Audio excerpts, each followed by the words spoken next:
ఆయనకు లేడికి లేచిందే పరగాని కేటీఆర్ ఏదనుకుంటే అదే అనుకుంటాడు. కల్వకుంట్ల రాజ్యాంగం అనుకుంటుండు.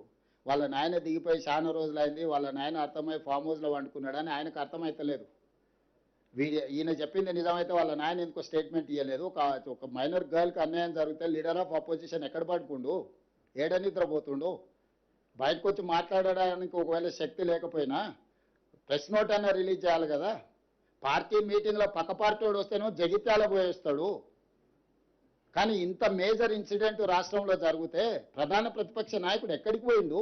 స్పందించాడా? ఆయనకు బాధ్యత లేదా? మీరు ఎప్పుడన్నా అడిగినరా ప్రతిపక్ష నాయకుడు ఏం చేస్తున్నాడు? ఒక మైనర్ గర్ల్కి ఇంత అన్యాయం జరిగితే స్పందించాలి, ఆ బాధిత కుటుంబానికి అండగా నిలబడాలి ప్రతిపక్ష నాయకుడు.